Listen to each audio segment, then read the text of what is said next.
안녕하세요. 저는 대전에 사는 34살 여성입니다. 살다 보면 참 다양한 사람들을 만나게 되죠.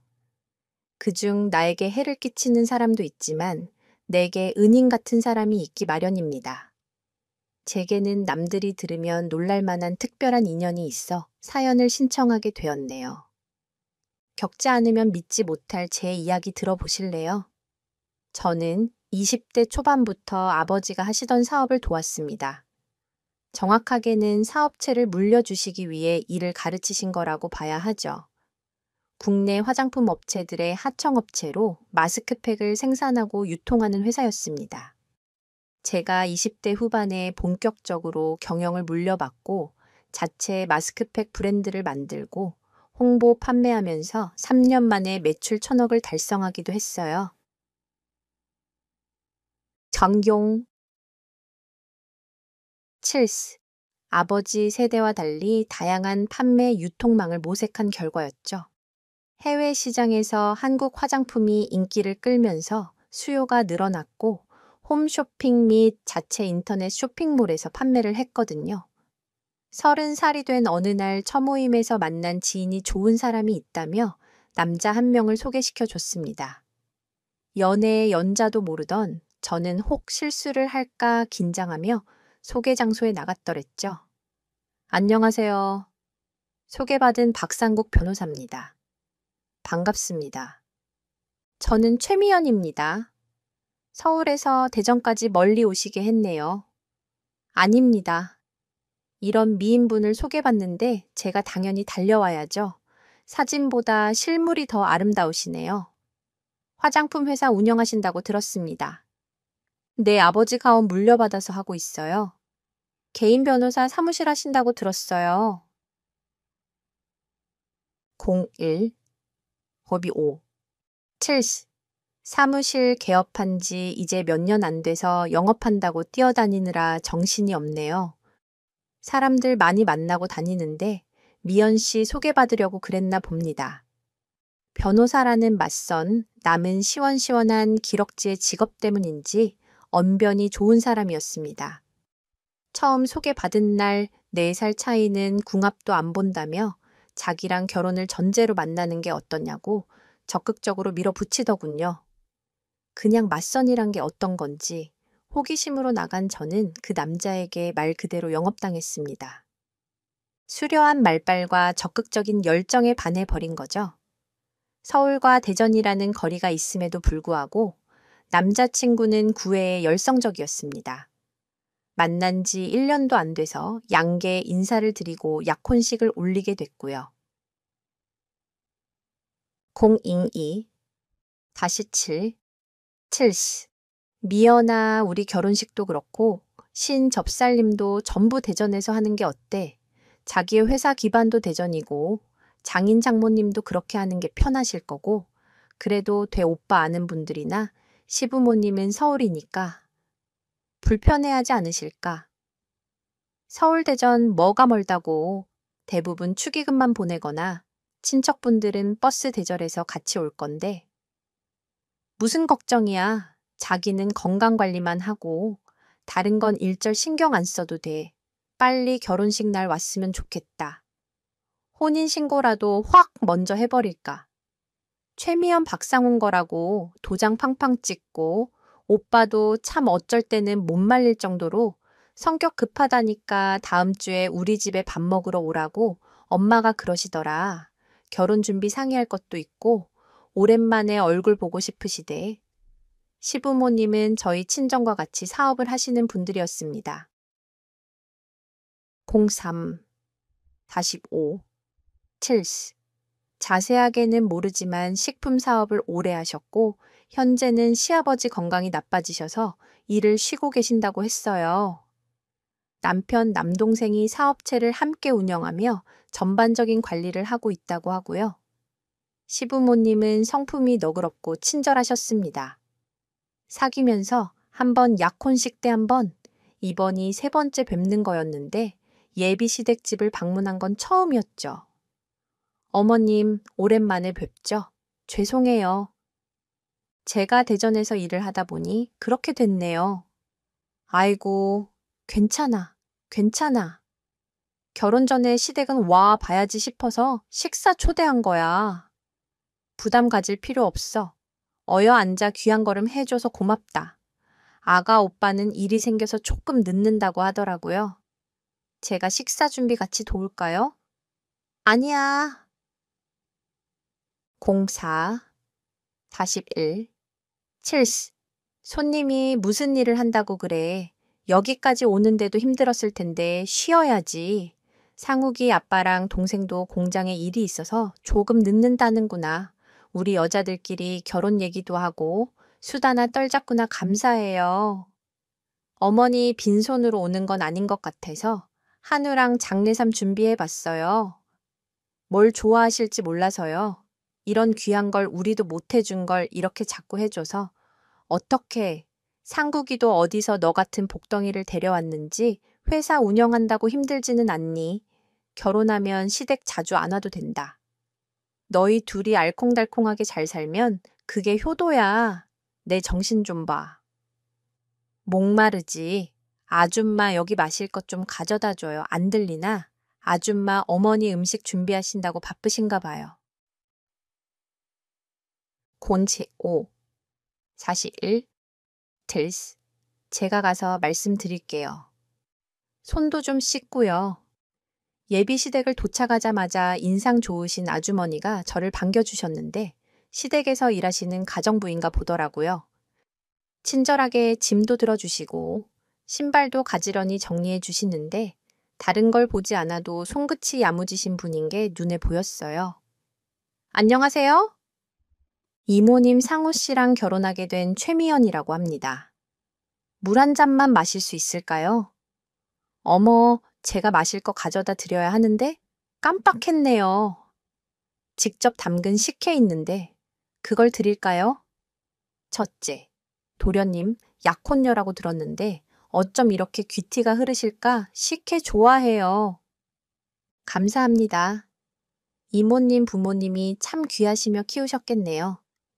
제가 오늘 맛있게 저녁해 드릴게요. 식혜 먹어보니 먹지 않아도 음식 맛이 어떨지 알겠는데요. 06, 41, 7. 말씀만이라도 감사합니다. 가정부 이모님은 첫인상과 동일하게 따뜻하고 온화하신 분이셨어요. 신기하게도 처음 만난 것 같지 않고 오래 알던 사람처럼 친근하더라고요. 그리고 저를 빤히 바라보시는데 눈빛이 심상치 않다고 할까요? 암튼 어떤 감정이 듬뿍 담긴 눈으로 계속 쳐다보셔서 제가 무슨 실수를 했나 의문이 들 정도였습니다. 시간이 지나자 예비 시아버지 시동생 약혼자가 도착했고 말 그대로 상다리가 부러지게 차려진 식사 대접을 받았습니다. 맛도 일품이었지만 정성이 가득 담긴 음식이라 간만에 과식을 했지 뭐예요. 식사 후 시댁 식구들과 결혼에 관해 이런저런 이야기를 나누고 작별 인사를 하고 나오는 길이었습니다. 07, 35, 7. 문애까지 배웅해준 약혼자에게 그만 들어가라 인사하고 재채타려고 할 때였죠. 갑자기 가정부 이모님이 혼자 나오시더니 제 손에 종이 쪽지 하나를 쥐어주신 게 아니겠어요. 이모님, 이게 뭐예요? 아가씨 여기서 벗어나면 혼자 있을 때 읽어봐요. 네, 전 바로 들어가 봐야 해서 길게 설명 못해요. 꼭 혼자 읽어보세요. 긴급한 말투로 다짜고짜 제게 쪽지를 건넨 이모님은 서둘러 시댁으로 들어갔습니다. 운전을 하고 대전으로 가는 내내 가정부 이모님에 대한 의문이나 궁금점이 머릿속에 한가득이었어요. 혼자 생활하고 있는 오피스텔에 도착해서 주머니에 넣어둔 쪽지를 펼쳤는데 내용을 읽자마자 아연실색할 수밖에 없었고요. 쪽지에는 박상국은 유부남입니다. 부인과 딸이 있어요라는 글이 적혀 있었습니다. 08, 36, 7. 가정부 이모님이 거짓을 말하거나 일부러 그럴 리는 없다고 생각이 들어서 한참 동안 내용을 곱씹었더랬죠. 가정부가 저를 빤히 바라보던 그 눈빛, 어떤 감정이 실려 있다는 생각이 들었는데 떠올려 보면 연인 혹은 측은함과 같은 염려가 담긴 것 같기도 했습니다. 다음 날 지체할 수 없어서 아는 분을 통해 긴밀하게 흥신소를 소개받았습니다. 전직 형사라고 자신을 소개한 흥신소 대표에게 예비 신랑의 신상과 주변 인물들, 특히 부인과 딸이 있는지 상세하게 알아봐 달라고 의뢰했습니다. 한 달 후 흥신소를 통해 예비 신랑에 대한 정보를 확인하고 다리에 힘이 풀릴 정도였어요. 어떤 여자아이를 안고 있는 약혼자의 모습, 그 옆에 있는 어려 보이는 여자의 사진을 보며 배신감을 떠나 충격의 할 말을 잃었습니다. 09 32 7시 초에 대표님이 말씀하신 대로 박상국은 딸이랑 동거녀가 있더군요. 혼인신고만 안 했지 사실혼 관계입니다. 동거녀는 박성국이 다니던 로펌에서 일하던 사무보조였고 대학생일 때 박상국과 만나서 임신까지 한 걸로 보입니다. 아이는 이제 3살인데 동거녀 부모 밑으로 출생신고가 되어 있고요. 확실히 둘의 관계가 사실혼 관계예요. 그저 아는 사이가 아니라요. 박상욱이라는 남자가 아주 주도면밀해서 주변에 철저히 비밀로 하고 있는 것 같지만 일주일에 한두 번은 그 집을 방문하고 동거녀 아이와 외출을 하는 정황과 3년 전 로펌을 그만둔 이유도 비서와의 스캔들이었다는 걸 로펌 대표를 통해 확인했습니다. 그런데도 비밀로 하고 저와 결혼을 하려고 했다는 말이죠. 말 그대로 법적으로 깨끗하게 미혼인 상태니까요. 문제가 하나 더 발견됐는데 이 자료 보시겠습니까? 10, 32, 7. 자료에는 박상국이 왜 저와 결혼하려고 했는지 이유가 나와 있었습니다. 조사하다 보니 시댁까지 알아보게 됐는데 말 그대로 사업은 망하기 일보 직전이었고 시댁집부터 재산 전부가 경매에 붙여졌거나 압류를 당한 상태였어요. 어쩐지 시댁 식구들을 처음 만났을 때부터 저희 회사나 사업에 관한 질문을 그렇게 많이 하더니 처음에는 시댁도 사업을 하는 사람들이라 관심이 많나 보다 했는데 알고 보니 제 재력을 보고 어떻게든 빈대를 붙이고 한탕하려는 속셈이었나 봅니다. 심지어 약혼자가 운영하는 변호사 사무실도 재정적으로 어려움을 겪고 있었고요. 흥신소에서 알려준 주소로 동거녀를 찾아갔습니다. 끝내더라도 제 눈으로 직접 확인하고 싶더라고요. 현관 벨을 누르고 제 얼굴을 마주한 여자는 이상하게도 덤덤한 얼굴이었습니다. 별로 놀라지도 않네요. 11, 31, 7, 안지영 씨 들어오세요. 저도 만나보고 싶었던 참이에요. 내 존재를 알고 있었어요. 내 박상국이라는 남자 생각보다 뻔뻔하거든요. 다른 여자 만나고 있으면 저한테 말하는 편이에요. 거짓말하기 싫다고요. 그럼 저하고 결혼하려는 것도 알고 있었단 말이에요. 네. 결혼한다고 한 여자가 그쪽이 처음도 아니고 찾아온 것도 처음이 아니라서요. 뭐라고요? 그럼 나 이전에 결혼하겠다는 여자가 또 있었단 말이에요. 지난 6년간 2명 정도 더 있었네요. 오늘 찾아오신 건 박상국 정체에 대해 다 알고 오셨다는 말이네요. 뭐가 궁금해서 오셨어요? 저요. 아님 우리 딸. 당신 그걸 다 알면서 어떻게 그 나쁜 놈이랑 아직도 만나요? 당신 두고 딴 여자랑 결혼한다고 하는데 그게 참아줘요. 건 제 사정이고요. 짜자자 셰피 31 일시시 저도 처음에는 별짓 다 해봤는데 결국 그 남자한테 못 벗어나더라고요. 그래서 이젠 그러려니 해요. 둘 다 제정신이 아닌 거 알아요. 아이한테도 못할 짓이라고 생각 안 들고요. 진짜 최악의 부모다 아이가 불쌍하네요. 모든 것을 포기하고 내연녀로 살아가는 여자도 사기 결혼을 하려고 한 그 남자도 정상으로 보이지 않았습니다. 직접 동거녀를 만나고 보니 더더욱 그런 남자와 집구석은 엮이는 게 아니라는 현실감이 느껴지더군요.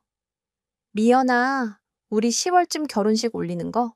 어때? 반년 정도 결혼 준비하면 자기 스케줄에 무리 안 가고 충분하겠지.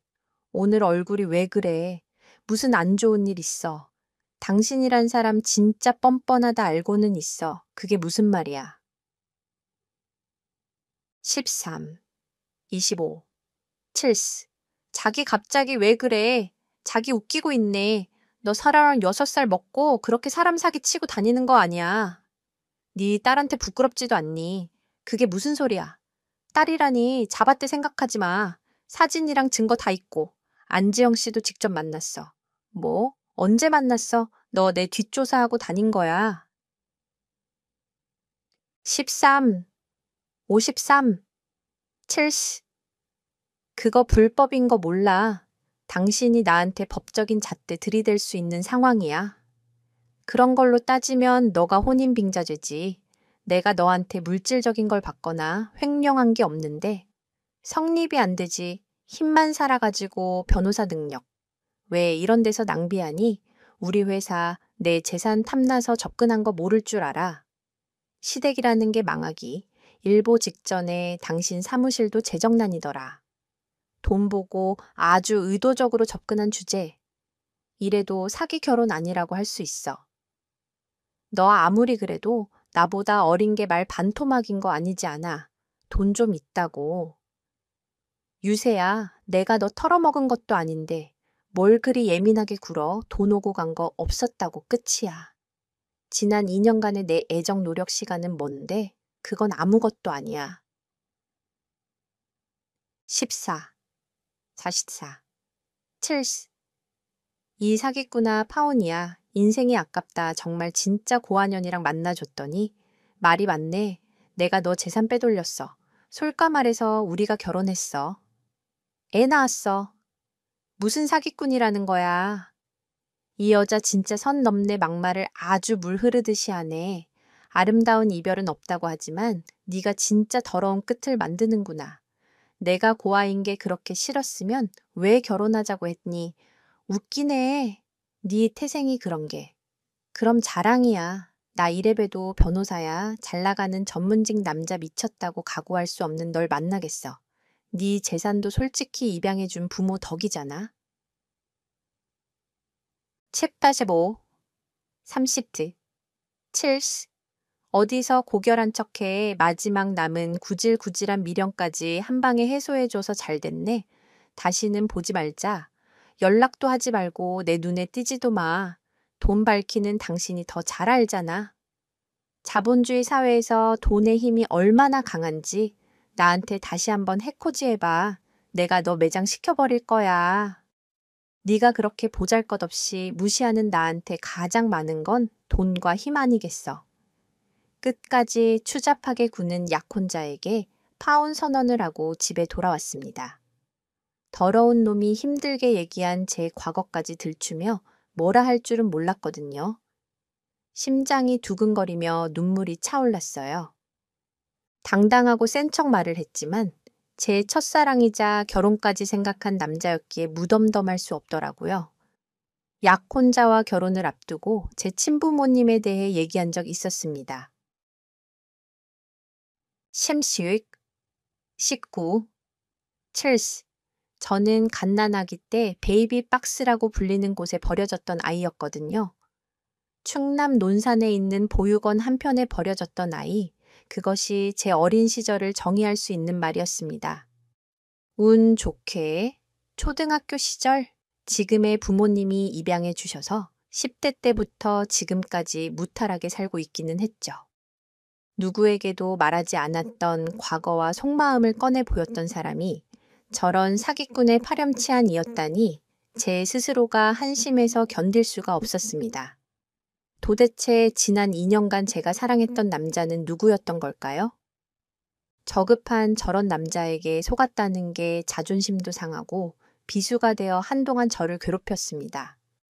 친정 부모님께는 의견 차이로 파혼을 했다고 죄송하다고 했어요. 차마 저를 축복해 주시고 기대했던 분들에게 사기당했다고 말하기가 너무 어렵더라고요. 17. 예시귀que, 딜스. 처음에는 충격을 받은 눈치셨지만 너라면 충분히 생각해보고 결정했을 거라면서 결국 저를 위로하고 납득하셨고요.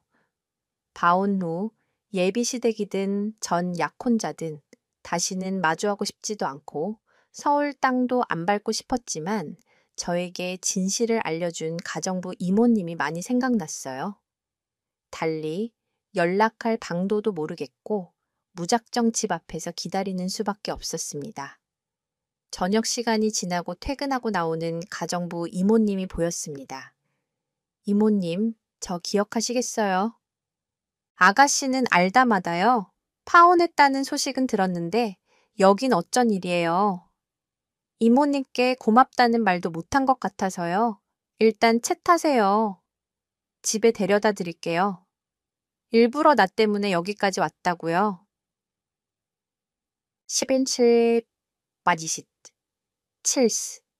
안 그래도 되는데 집에 데려다 주면 나야 고맙죠. 몇 달 만에 만난 이모님은 여전히 친근하고 좋은 분이셨어요. 마치 오랫동안 헤어졌던 친이모를 해오한 느낌이랄까요?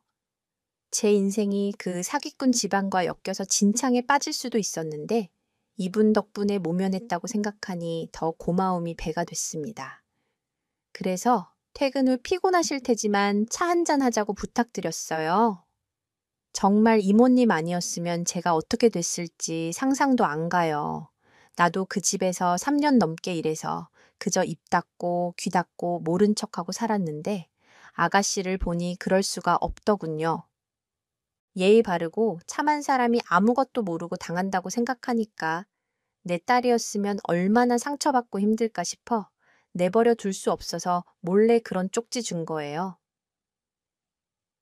19, 18, 7. 그러셨구나. 따님 있으세요. 얘기하자면 길어요. 딸이 있었기는 한데 지금은 없어요. 어릴 때 시장에 같이 갔다가 잃어버렸거든요. 올해 나이가 어떻게 돼요? 아, 저런 저는 올해 32살이요. 역시 씨 처음 봤을 때 우리 딸 나이겠구나 했는데 동갑이에요. 아마 살아있다면 아가씨 같겠죠? 5살 때 잃어버렸어요. 벌써 27년이 흘렀네요. 5살 때 시간이 많이 흘렀네요. 실종 신고나 여러 가지 수소문해 보셨나요? 그럼요. 아직도 연락 기다리고 있어요. 고시, 곤칠, 칠스. 애기 아버지는 그 충격으로 일찍 세상 떠났고 저도 잃어버린 곳에서 벗어날 수 없어서 대전에 계속 있다가 몇 년 전에 이 집 소개받고 서울에 일하러 왔어요. 대전이요. 거기서 아이를 잃어버리셨어요. 대전 아가씨라 해서 그쪽이 더 애틋하고 마음이 쓰였죠. 다른 건 안 바래요. 제가 죽기 전에 딸의 생사만이라도 확인하고 싶네요.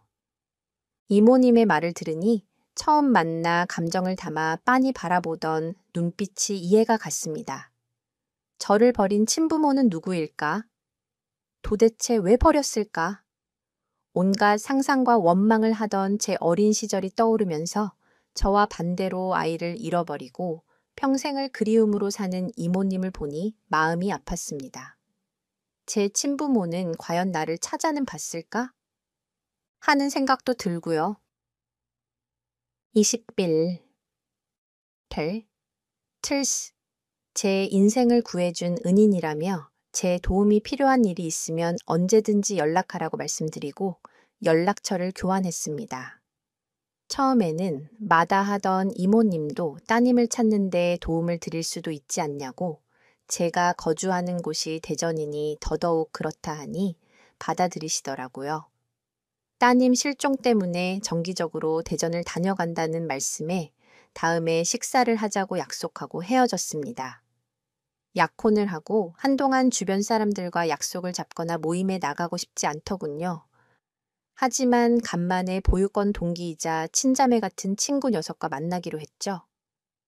친구는 저와 마찬가지로 임의용계 사업을 하고 있었는데 중국과 동남아 시장에 진출해서 입지가 탄탄했습니다. 21. 오시크. 7. 미용사 출신으로 헤어 제품을 만들어 저보다 먼저 자리를 잡은 친구는 저희 회사가 해외 진출을 할 때 실질적인 자문도 많이 해주고 활로를 개척할 때 누구보다 많이 도와준 은인이기도 했죠. 김희주 얼굴 까먹겠다. 중국 상하이가 그렇게 좋아. 꿀 발라뒀냐고 어떻게 반년이나 날 안 보러. 와, 시스터. 무슨 소리야. 내가 상하이 비행기 티켓까지 끊어줬는데 너가 안 온 거지. 이번에 여행도 오고 너희 마스크팩 상하이 쪽에서 지점 하나 내라니까 이 대전지방령 같으니라고 너무 보고 싶었어. 내 사랑. 김희주 최미연 이 땅콩아 아주 말로만 사랑하지. 파혼 얘기는 뭐야? 어떤 눈빛 놈이 너한테 그러든 간만에 만난 친구에게 그간 사기꾼 약혼자 시댁 얘기를 소상히 했습니다. 20빛 2. 1. 7. 너는 그런 것들을 가만히 뒀어. 아주 제대로 망하게 해야지. 아주 보살 납셨네. 최미연 성격 많이 죽었다. 뭐하러 그래. 어차피 집안 재정 상황이나 그 인간 상태 보니 내가 굳이 안 나서도 곧 끝날 각인데 뭘 그 가정부 이모도 대단하시다. 너 그 정도면 너 인생 구해준 히어로 아니니. 그분 참 좋은 분인데 27년 전에 대전 재래시장에서 딸을 잃어버리셨대. 5살 아기를 아직도 포기 안 하셨더라. 5살 딸을 나랑 비슷하네. 나도 5살에 보육원 갔는데 맞다. 23. 30. 틀스. 너도 5살에 대전에서 버려졌다고 했지. 대전 아동보호 시설에 얼마 있다가 논산 강경보육원으로 갔었지. 난 신생아 때 버려져서 기억도 없는데. 넌 엄마 얼굴 기억나지 않아? 조금 희미하게 엄마가 어렸을 때 게장 만들어주신 거 기억나고 내가 들고 있던 강아지 인형 정도 기억나지. 거의 30년 가까이 돼서 잘 모르겠어.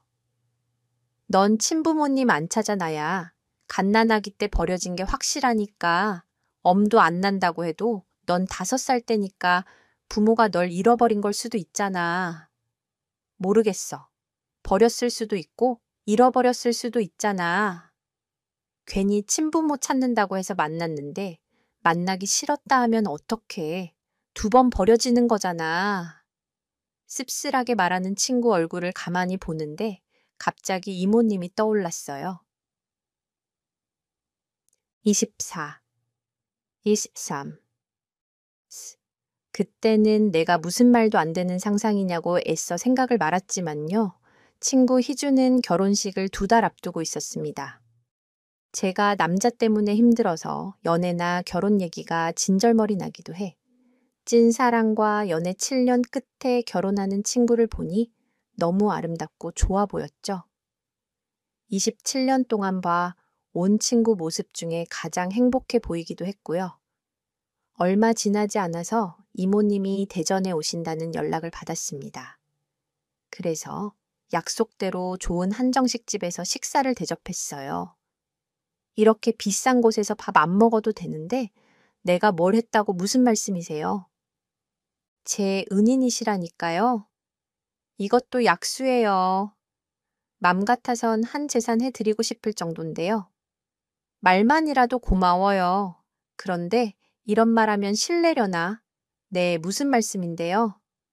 나 그 집 가정부 일 그만뒀어요. 다시 지오? 24. 7. 아니, 잘린 거라고 봐야겠죠? 일을 잘리셨다고요. 왜요? 결국 사업 부도나고 아예 그 집이랑 재산 될 만한 게 죄다. 경매로 넘어가 버리고 길거리에 나앉았지 뭐예요? 첫째, 변호사 아드님은 무슨 기업이랑 일하다가 사기죄로 고소당해서 집행유예 3년 선고받았다고 하고요. 아무튼 아가씨랑 헤어지고 반년 동안 다사다난했어요. 마지막 월급은 주시더라고요. 그래서 그 뒤로 일 그만뒀죠. 후일담을 들을 줄 몰랐는데 신기한 인연으로 인해 그 집안의 말로를 듣게 되었어요. 예상했던 일이라서 놀랍지는 않았지만 전 약혼자까지 이렇게 안 좋은 상태일 줄은 몰랐거든요. 사람이 남 등쳐먹고 살면 최후가 좋을 수 없다는 진리가 여기에도 적용되나 싶었고요. 이모님, 혹시 따님 얘기 몇 가지 물어봐도 돼요? 29, 24, 70. 다른 도움은 다 싫다고 하시니까 따님 찾는 일은 제가 좀 도울게요. 진짜요? 나야? 그래 주면 너무 고맙지 뭐든 물어봐요. 따님 이름이랑 인상착에 잃어버린 장소 아시는 거 말씀해 주시고 어릴 때 사진 있으면 볼 수 있을까요? 이름은 김혜주고요. 대전 전통시장 작은 골목에서 잃어버렸어요. 잃어버렸을 때 양 갈래 빻은 머리에 멜빵 바지 입고 인형 들고 있었고요. 사진은 서울집에 다 있고 지금은 실종 전단지만 갖고 있는데 볼래요.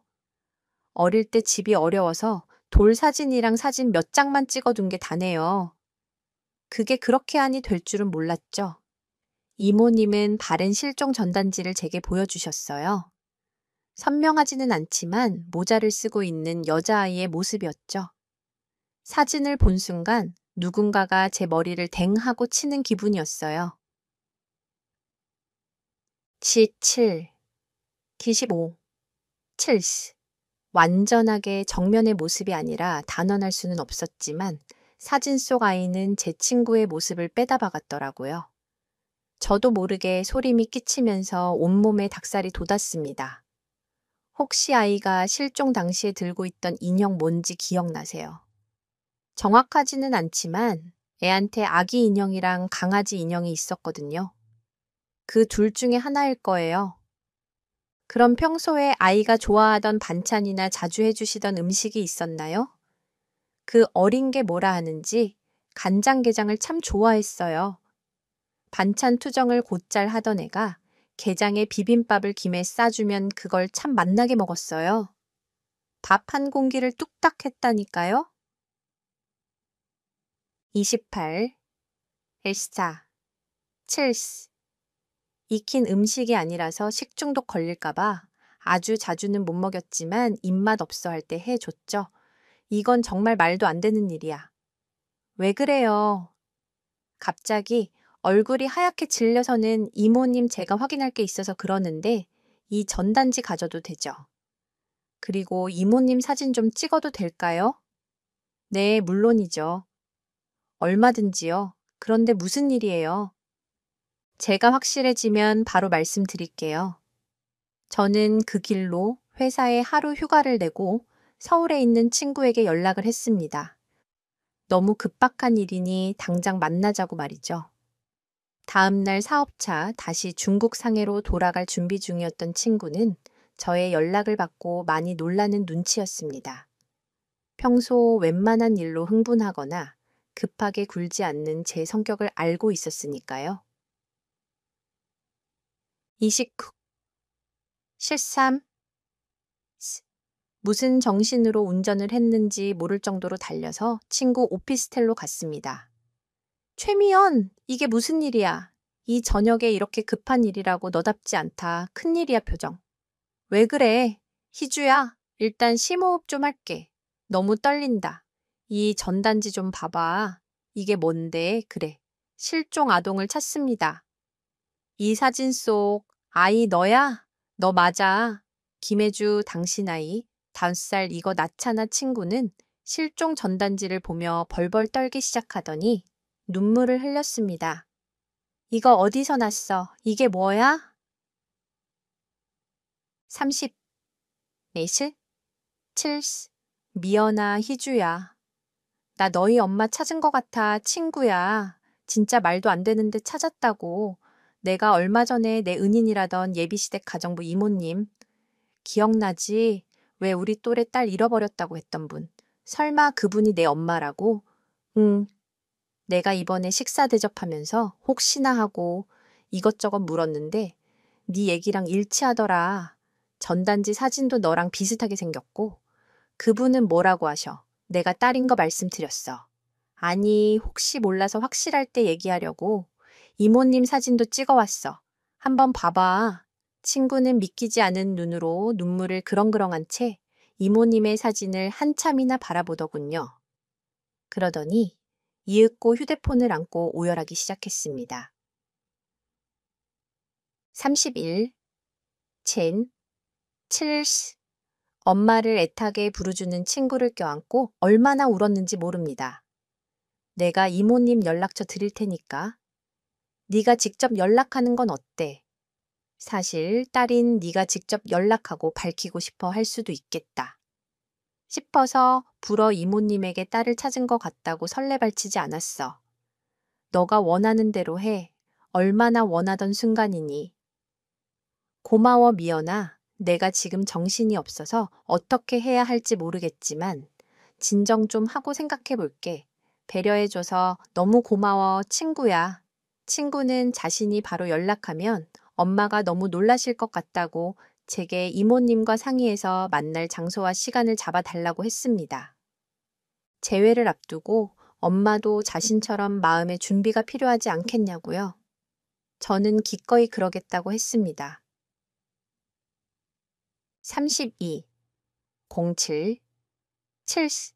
이틀 뒤 주말 서울에 있는 이모님 집에서 두 모녀의 해우가 이루어졌습니다. 저도 함께 그 자리에 와주면 좋겠다고 해서 같이 갔고요. 제가 먼저 이모님 집에 도착해서 상다리가 휘게 음식을 준비하는 이모님을 도왔습니다. 거의 28년 만에 만나는 친딸에게 따뜻한 밥을 먹이고 싶다고 준비하셨다 하더라고요. 소녀같이 들뜨고 긴장하는 이모님을 보니 저도 같이 떨렸습니다. 저도 친구 녀석을 기다리는 몇십 분이 1년같이 느껴졌는데 이모님은 오죽하셨을까요? 친구가 현관문을 열고 들어오는 순간 모녀가 서로 얼굴을 보고 주저앉아 우는데 무슨 말이 더 필요했을까요? 그 긴 세월을 서로 찾아 헤매고 그리워했는데 말이죠. 겨우 감정을 추스르고 밥상에 앉아 식사를 했습니다. 제 이름이 김혜주였는지 몰랐어요. 여태 김희주를 알았거든요. 33. 08. 7. 아마 발음이 비슷해서 그런 걸 거야. 한글도 제대로 다 몰랐는데 뭘 대전시장에서 잃어버려서 대전에만 돌아다니셨구나. 저는 대전에 있다가 논산강경보육원에 갔거든요. 잃어버리셨거나 버렸거나 둘 중에 하나라고 생각했어요.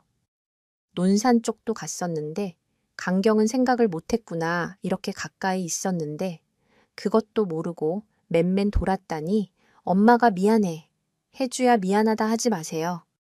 최선을 다해서 지금껏 저를 찾아주신 거잖아요. 지금이라도 만난 게 어디예요? 이런 인연이 있을까요? 대 33. 50. 7. 제 친한 친구가 이렇게 저희 모녀를 찾아주다니 아직도 안 믿겨요. 나도 아직 믿기지가 않구나. 미연양 너무 고마워서 내가 말로 다 못하겠어. 이 은혜를 어떻게 갚지 아니에요.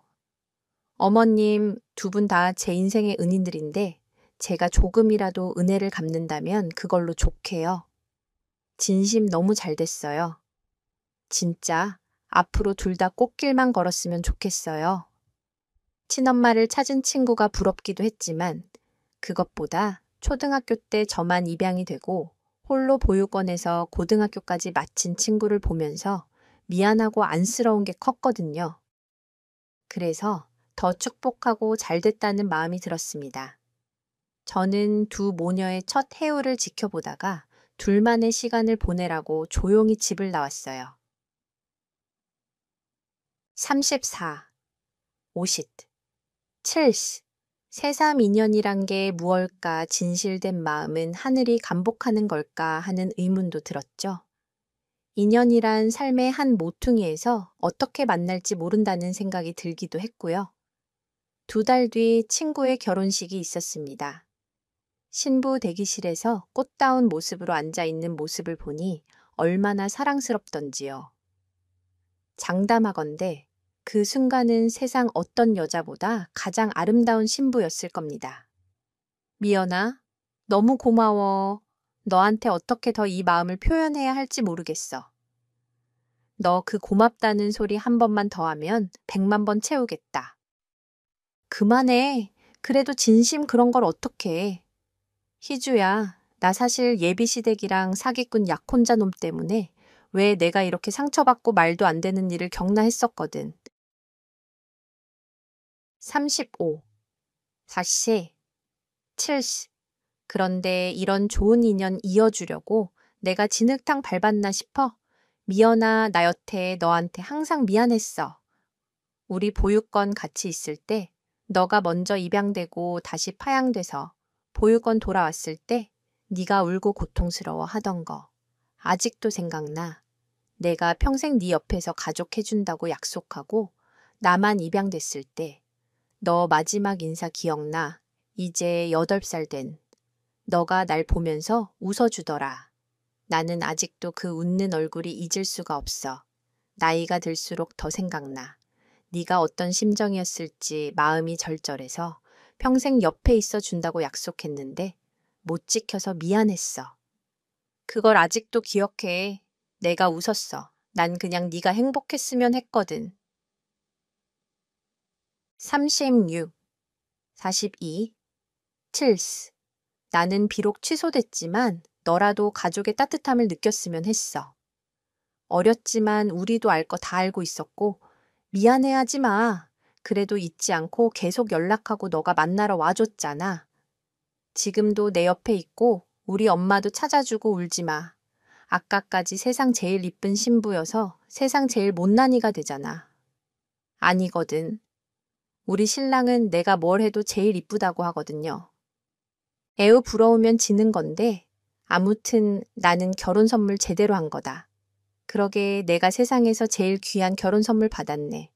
우리 엄마 비어 있었을 혼주석에 곱게 한복을 차려입고 앉아 계신 이모님을 보는데 저도 모르게 울컥하더군요. 37, 37, 7. 결혼식이 시작되고 참으려고 했지만 신부와 신부 어머니, 저 이렇게 셋은 서로의 사연을 알기에 눈물을 흘릴 수밖에 없었습니다. 급기야 신랑까지 울어버려서 식장은 눈물바다가 되었고요. 친구는 신혼여행을 다녀온 뒤로 허니문 베이비를 가지게 됐어요. 이모님이랑 여전히 자주 연락하고 있는데 손주가 생긴다고 얼마나 좋아하시던지 전화만 했을 뿐인데도 입꼬리가 올라간 이모님을 상상할 수 있었습니다. 친구는 바로 아기가 져서 신혼생활을 많이 못 즐겼다고 투정하는 신랑을 달래기 바쁘다고 어찌나 푸념하는지 복에 겨워 네가 요강에 모를 산다고 제가 핀잔을 줄 정도였어요. 툴툴거리는 제가 외로워 보였는지 친구가 슬쩍 소개팅을 제안하더라고요. 저는 제 인생에 한동안 남자는 없다고 한사코 거절했지만 거절을 거절한다며 밀어붙이더군요. 38, 36, 7. 자기 신랑이 장모님 찾아준 은혜를 반드시 기필코 갚겠다고 했다나 뭐라나요? 우여곡절 끝에 만난 소개팅 자리에서 저는 지금의 신랑을 만났습니다. 첫 만남에 말수도 없고 재치라고는 개미 눈꽃만큼도 없어 보였지만 사람을 잘 대할 줄 몰라서 그런지 속은 진국이더라고요. 회계사라는 직업답게 가끔 계산하는 로봇을 인간화하면 당신일 거라고 제가 가끔 놀리기는 하는데 그런 소리를 듣고도 좋다고 해벌쭉하는 걸 보면 절 많이 사랑하는 것 같아요. 저도 신랑을 많이 사랑하고요. 제가 직접 겪어보니 인생은 한치 앞을 모른다는 말은 사실인 것 같아요. 그 말만큼 드라마틱한 말이 없는 것 같기도 하고요. 비록 저와 제 친구는 불행하다고 할 수 있는 유년기를 보냈지만 지금은 누구보다 사랑과 명예를 가지며 살아가잖아요. 39, 31, 7. 포기하지 않고 마음속에 사랑을 품고 사는 사람에게 신은 이렇게 뜻밖의 선물을 주나 봅니다. 제 얘기를 들어주신 여러분의 삶에도 예기치 않은 선물이 곧 도착할 겁니다. 기다리는 자에게 복이 있나니 모두에게 감사와 행복을 전할게요.